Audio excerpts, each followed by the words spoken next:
Okay, and now we are moving to our first of two poster pop sessions. So each of you, you will have 90 seconds. Don't go over the 90 seconds. We will change the slide on you and go to the next person. So 90 seconds and either I'll, okay, Tracy will time.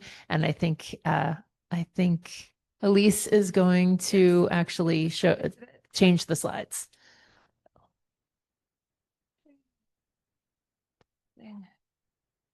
Then I have to drag this over. Okay. So if everybody can hold their applause till the end, it'll go faster. Please. And then it's lunch. So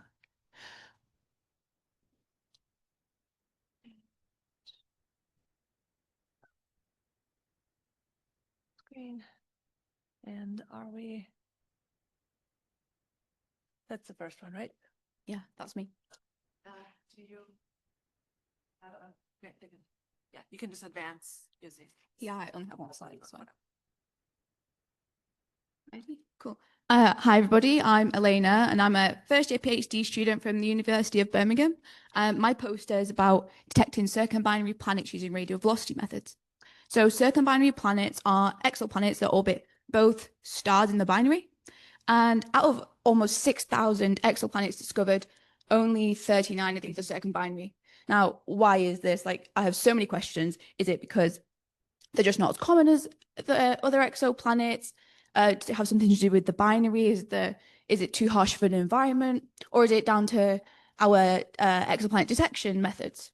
So I'm mainly focusing on radial velocities here, and only 4 of these circumbinary planets have been detected in radial velocities. And this is because it's really difficult to derive precise enough radial velocities from binaries. So we can't detect these planetary signals. So I'm focusing on one system, KIC 509 5269, and this does have a circumbinary planet, but it was discovered with eclipse timing variations, which makes it a great candidate for me with my radial velocities. So I have 2 tools under my belt. I've got Dolby, which is a piece of code where I can use to detect precise radial velocities. And I have Kima, which is a Python package that is a nested sampler. And I use this to model the parameters of my binary and any planets that are in there. So using these, I've been able to characterize my binary fairly well, but I've not been able to detect the exoplanet. So what can I actually detect in my signal? Oh. Here's my detection limit. Come to my poster if you have any more questions. It's number 2.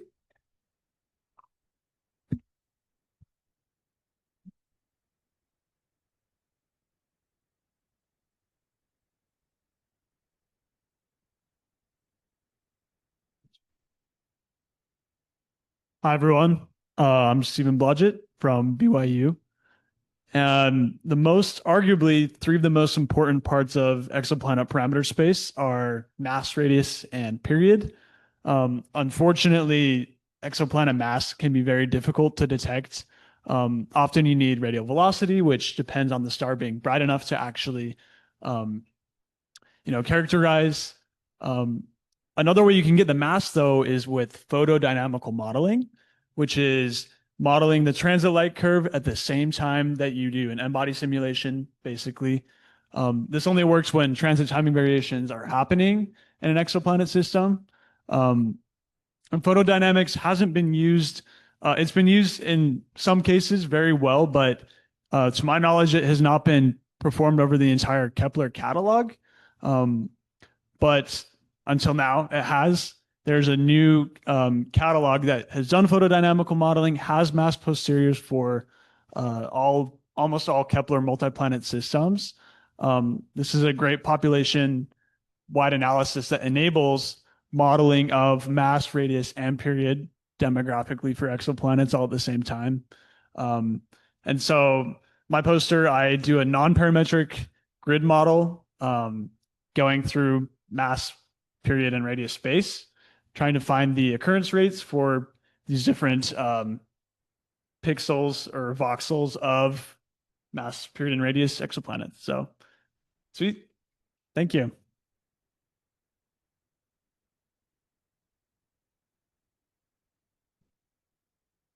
All right. Hello, everyone. My name is Nathaniel Burns Watson, and I'm going to try to convince you guys in 90 seconds that you should care about planets and binaries. So for one, something like half of all stars are in binaries. And when you couple that with the fact that transit surveys like Kepler and TESS have very large pixels, what you get is that there's a lot of transiting planets discovered in unresolved binaries, meaning we know there's a planet there, but we don't actually know which star it's transiting.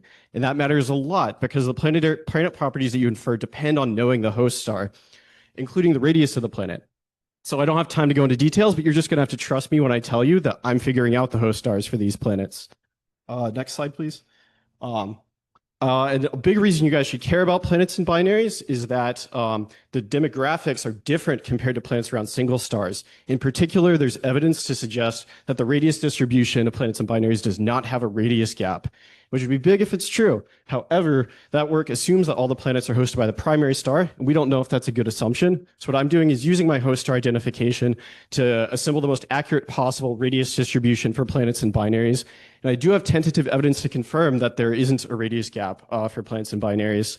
If this sounds interesting to you, then you should come check out my poster or come talk to me or both.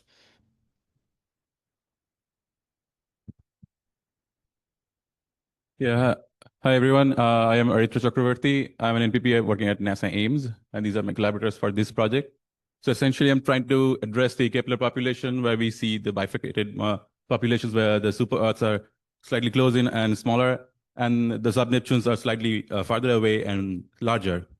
So we're trying to understand what they are made of. So there's a consensus about the super Earths being rocky, but we still don't understand what the sub-Neptunes are primarily. Are they gas-rich, like hydrogen, helium-rich? Or are they water-rich, like what assessed by, for example, migration models? So this is as the title suggests. So could you go to the next slide? So here we are adopting the steam worlds because rather than adopting the condensed water world model because they're irradiated, and that makes them puffier and better candidates for sub-Neptunes. And so I present a Bayesian hierarchical model and try to see whether they can explain both the radius valley and the radius cliff. And yeah, that's all. To know more about the results and the model, come visit the poster 12 or talk to me. Thank you.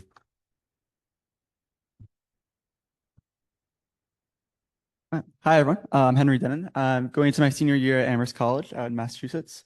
And I've been doing work on HG 95735. It's a nearby multi-body, multi-planet system. We have almost 200 new radial velocities from the NEWID instrument. And this system is also less than 3 sigma acceleration from Hipparcos and Gaia. So we combine all those things and we can get a new unique dynamical mass. And hit it one more time. And down in the bottom right, we find that this low cold Neptune that we recover really well is in a really unique parameter space. So please come talk to me at my poster, number 14. I'd love to see you all.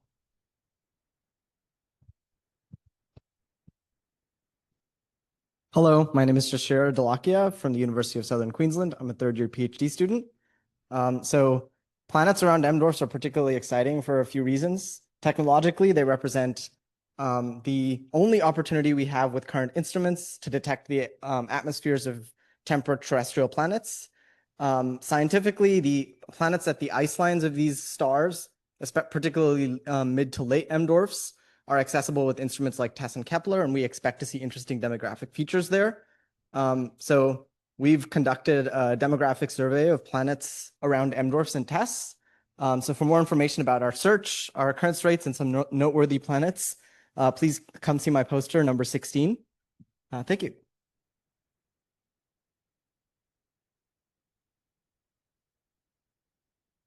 Good morning, everyone. My name is Dax Felice. I'm a postdoc at the Flatiron Institute in New York City. Today, I'm going to be talking to you about a SQL study that I'm doing of a transit survey of nearby M dwarfs and the TESS full-frame images. This is a reanalysis using a tool called Nemesis. So in our study, we surveyed 114,000 stars, which produced about 200,000 light curves across the first 2 years of the TESS mission. And when we think about other high-level science products that are available for the TESS mission, many of them are limited to certain magnitude regimes. TESS has no limit to how faint it's willing to go to produce a high photometric quality light curve. And on the right is an example of one of these light curves for the TOI 270 system. Can I go to the next slide, please? Thank you. Up here on the upper left, we see an example of the 3 flavors of light curves that Nemesis produces, which shows the photometric precision as a function of test magnitude. These colored lines that you see that kind of go diagonal are the predicted noise floors for the test mission. And as we process these light curves through our tiered approach, we start to approach these noise floors for very faint stars, even as faint as test magnitude 18. So these pink points that you see here, these are things called threshold crossing events. They pass a number of automated vetting tests, which indicate that these are transit-like features. They're not quite yet planet candidates, but we're going through the process of automatically vetting those. So as we reduce these numbers from 6,200 to maybe a few hundred planet candidates, we hope to vastly improve the statistical power in doing demographic studies for these low mass stars. Thank you.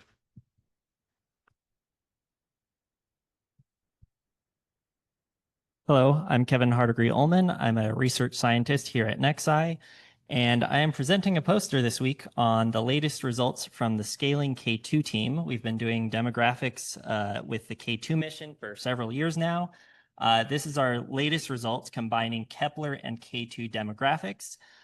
Here I'm showing a plot of host star effective temperature versus planet occurrence rates, showing a breakdown between super Earths and sub-Neptunes. This is in the regime that we've done before, mostly FG and K stars. And what you can see is that the super Earths and sub-Neptunes largely follow roughly the same occurrence rate trends.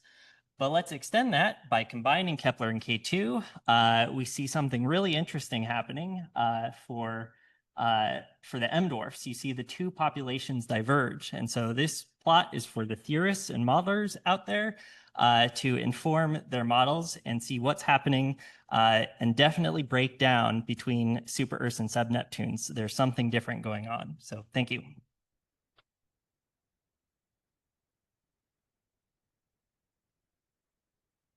Hello, I'm Alex Howe. I'm a co-op scientist between Catholic University and NASA Goddard, and I'm presenting one of my research projects, which is building and refining a classification system for exoplanet systems as distinct astrophysical objects. And this came from an observation over the past couple of years that we now have enough exoplanets to start doing this kind of classification. And so my colleagues and I just pulled the entire NASA exoplanet archive and started looking for patterns among the architectures of the systems. And the result was this chart over here on the right of various different categories. And it works surprisingly well. Nearly all of the high multiplicity systems we know of can fit in one of these categories. And also we are continuing to look at different aspects of the population. For example, we recently submitted a second paper. The first paper was published earlier this year. The second paper is looking at correlations between the types of exoplanet systems and their host stars. We mostly just reinforced the correlation between massive stars and massive planets. But we're also now working on a third paper looking at correlations with eccentricities and inclinations. And there does seem to be some structure there. But of course, the hard part will be disentangling that from selection effects. So come see my poster for details. And if you're working on binary stars, please talk to me.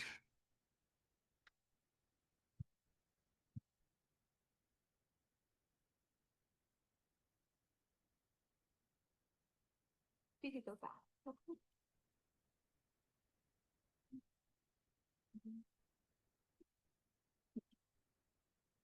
Okay. Hello, everyone. So my name is Karina. I'm a graduate student at Georgia State University, and I'm interested in finding if the rotation rate of an M dwarf can tell us or give us a clue that it's hosting a planet. Maybe perhaps a reason that an M dwarf spins so slowly is because it's hosting a planet that we have yet to detect. And so that's what I look towards.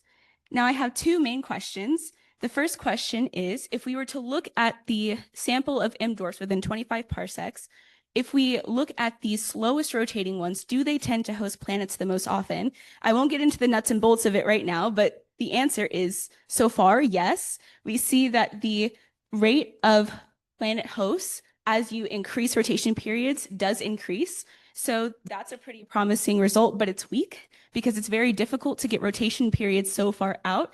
And the way to make this stronger is to go towards question 2, which is if we back up to 15 parsecs, do we see the same result? Do we see the same trend of planet hosts increasing as rotation rates increase? And the answer is come see my poster. Thank you.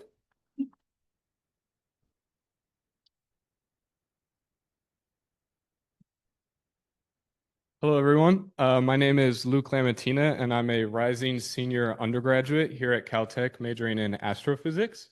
And I'm really excited today to talk about the recent work we've been doing on Cerberus, which is the forward model module of the larger Excalibur pipeline, which is in charge of producing simulated atmospheric spectra for the upcoming Ariel mission. So for most of you that know, Ariel is an upcoming space telescope mission that's a collaboration between the European Space Agency and NASA JPL that aims to take approximately 1,000 spectra of exoplanets. And Excalibur is the overarching data reduction pipeline for that spectral data. And Cerberus is the module within Excalibur, which is in charge of producing simulated data that can then be later used for backward retrievals using techniques such as MCMC. In this work, we focus on 2 improvements to the Cerberus forward model. Firstly, we introduce variable temperature pressure profiles, which are really important towards moving away from the isothermal assumptions that are induced by a plane parallel approximation, as well as we introduced a thermodynamic equilibrium chemistry model within the Cerberus forward model, which is a very important step towards making the model more chemically robust. In future work, we'd like to look at possibly incorporating a disequilibrium option into the model, as well as doing some retrievals on JWST data, seeing as it has a similar wavelength coverage. So if you'd like to learn more about how we do this forward modeling, feel free to come by my poster. I think it's number 33. Thank you.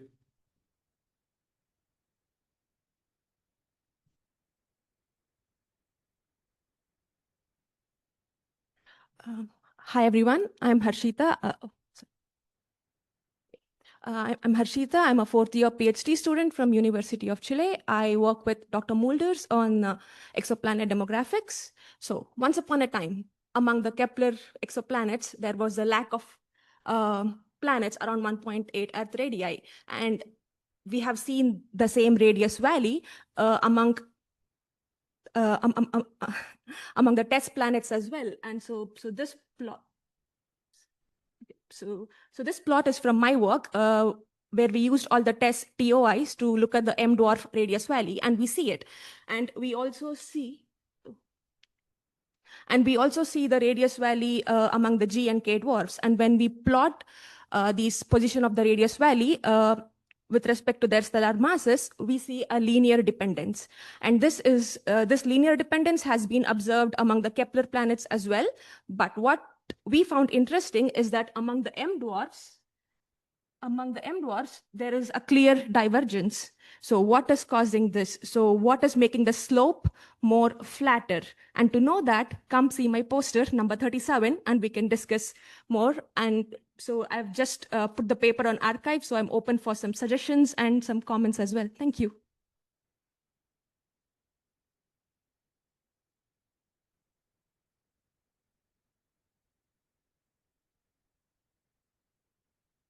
Hello, everyone. I am Eva, and I like very much to work with a bunch of database of exoplanets. Right now, we know super Earth, hot Neptune, mini Neptune, but it's clearly it's correct. There is a way why I try to develop the classification for exoplanets. This is 4 parameter classification, and for example, for the Earth is EG0T. It's mass, Earth's mass. G is Venus. Sorry for the Venus. G is a hot region. 0 is 0 eccentricity, and T is terrestrial surface. But for exoplanets is this classification. But in these days, we know more and more classification planetary systems. That is why I work on classification for planetary systems. This is, for example, code for the solar system, which 8 letters. We know many of the planetary systems.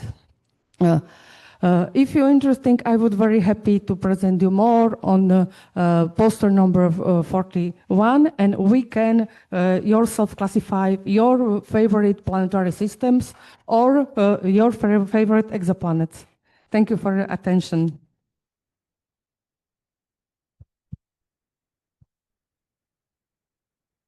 Good morning, everyone. My name is Victor Ramirez Delgado. I am a PhD student at the University of Delaware, and it's my pleasure to present to you my work on the frequency activity correction. So for what we talked about earlier, one of the main goals that we want in rare velocities is how do we separate planets from stellar activity?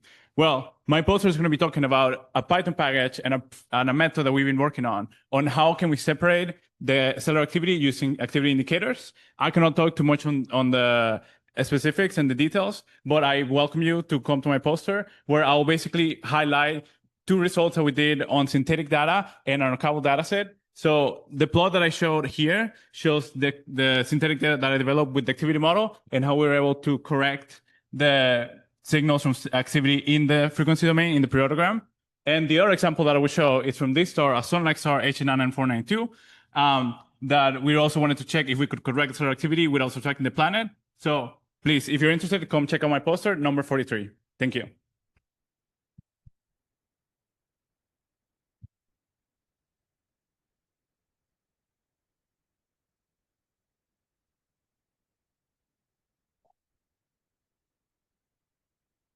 Hi, everybody. I'm Maddie, and I'm a second-year PhD student at the University of Birmingham. And I'm going to tell you a bit about my poster. So we want to measure the occurrence rates of exoplanets, and occurrence rates are based on our observations, but our observations are limited, and also they have to take into account the completeness of our surveys. So this poster presents a new method where we aim to find the detection limits for a given photometric data set, and then use this to inform our occurrence rates by assessing our completeness. So this is not injection recovery. We are instead asking the question, what is compatible with the data? So this primarily uses 2 packages, Batman, hence the comic book theme, and Dynasty, and has numerous advantages over injection recovery, which I don't have time to explain, but they're laid out here. So what we do find is we can essentially get hundreds of thousands of solutions where we can then basically calculate a detection limit. And this is basically saying that everything under this detection limit is compatible with the data and would therefore go undetected in the data. So what this can be used for is for an individual system, we can basically facilitate targeted follow-up to basically search for planets within the data set, ones that we know fall under this detection limit. But on the long scale, we hope to apply this to many stars and potentially calculate occurrence rates as a function of spectral type. If you want to know more, I'm at poster 47. Thank you.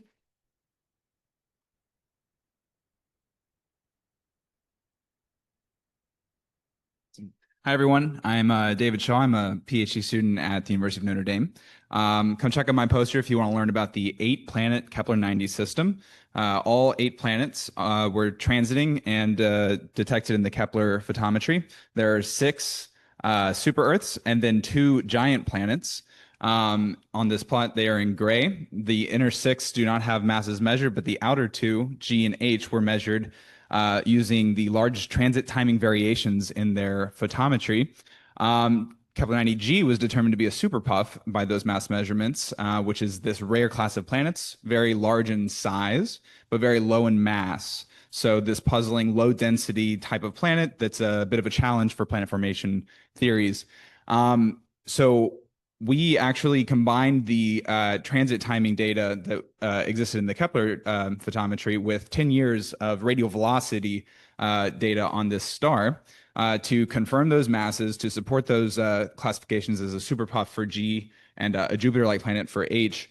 And through that analysis, we actually also predicted the future times of transits for these planets. And with the help of the TESS follow-up group and a whole collaboration of ground-based astronomers, we caught a new transit of G last May, which allowed us to update the orbital ephemeris and set the stage for future transit observations and atmospheric characterization. So come check out my poster if you want to hear more about this. Thanks.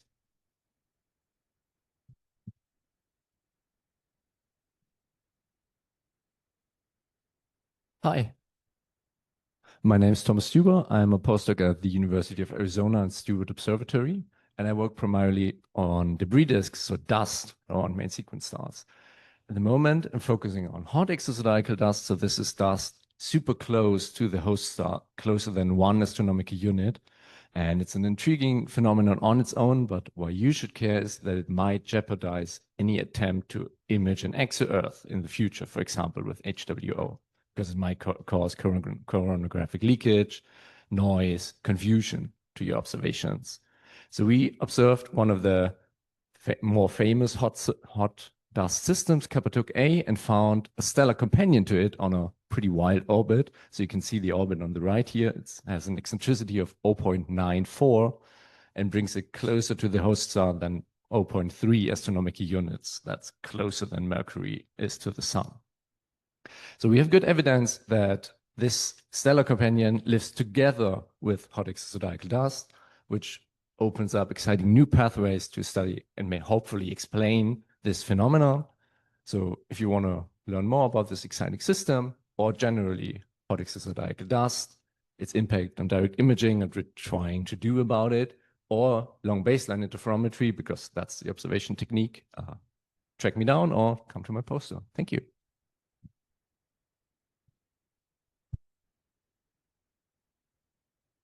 Stuart Taylor, affiliated with SETI, and while you're getting up, it's the slide that has this figure here. This is the poster that I'm going to be showing. Stuart Taylor. Oh, I'm sorry. I thought that was a laser point. Yes, that's it. That's it. I apologize. So I'm talking about the main broad peak or broad pileup where most planets are. And emphasizing the peak gap peak feature that in 40% of planets, it splits this main broad peak into two peaks, two sharp peaks with a gap. And I'm emphasizing the top of the peak of the main broad peak where at 2 AU for solar mass stars, there's the most planets. So that's the upper plot, and the lower plot working on characterizing the main broad peak by parameters, including stellar mass. Next slide. Next slide. Oh, I have to. So these are the features of the main broad peak, selecting the 40% of planets that are the most sun-like stars or metal rich. You can see this gap becomes quite apparent, and actually done a study that if you adjust by the square root of the stellar mass, that there is a significant enhancement in the density at the far peak. And so the chance of this being statistically a random feature is like 1 in a few thousand, and the fact that it has more features makes it real. Okay.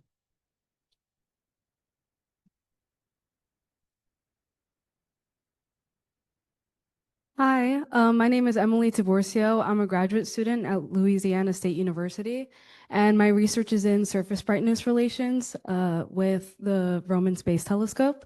So surface brightness relations connect a star's color and magnitude to its angular diameter. And this is key for microlensing events with finite source effects, enabling planet mass measurements. And ground-based microlensing typically just focuses on FGK stars, where SBRs are tight and reliable. But Roman will push to fainter and redder M-dwarf stars. And that's where the surface brightness relations show more scatter, and there's a lot more metallicity effects. And this shift challenges the existing assumptions that we have, and it motivates for the need for better calibrations in the M-dwarf regime. And if you want to find out how we deal with that, find my poster at number 57.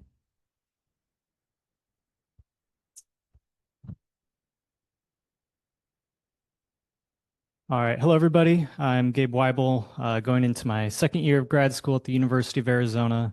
I work on largely high contrast mid-infrared imaging, especially with the Large Binocular Telescope Interferometer, or LBTI. And my poster is going to have a brief overview of a couple different things. This first one here is a project we just got published in March.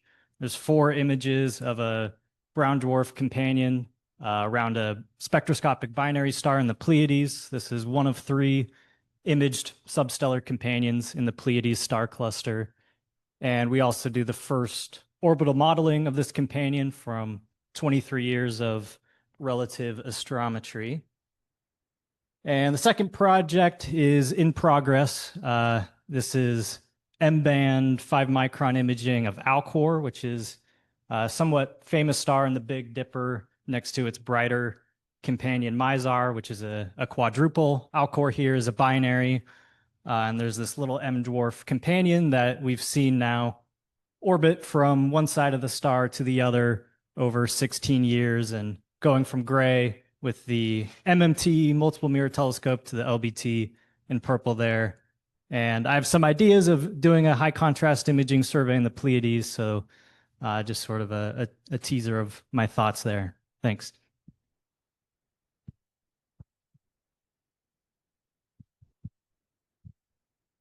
Hi, everyone. I'm Grant Weldon. I'm a grad student at UCLA. I'm broadly interested in the dynamics and demographics of giant extrasolar planets. And so you can see the population of giant planets in this plot in terms of semi-major axis on the x-axis and eccentricity on the y-axis. Jupiter is in the bottom right of this plot at a relatively large, relatively circular orbit. But when we look at the exoplanet population, there are some interesting features. So first, the cold Jupiters have high average eccentricity. And there exist hot and warm Jupiters that are unlike anything we see in the solar system. And so high eccentricity migration, pictured on the right, has been proposed to explain these features. So here you have an initially cold giant planet. Its eccentricity gets excited. Tides during close passages drag the planet down onto a hot orbit. But the mechanisms for exciting eccentricity in the first place are unclear. And so that's what we set out to study. So we look at the effect of the stellar eccentric Kozai-Lidov, or EKL mechanism. So in this mechanism, you have a binary stellar companion. And through secular 3-body interactions, it pumps up the eccentricity of the planet. And we perform simulations of cold planets in populations of stellar binaries. And we find that the eccentricity distribution of the planets over time is statistically consistent with the observations. And interestingly, the observations of planets in multi-star systems, of cold giant planets in multi-star systems, have higher eccentricity than in single-star systems. So this could suggest that there are stellar companions pumping up the eccentricity. So if you want to learn more about this, happy to chat more at my poster. Thanks.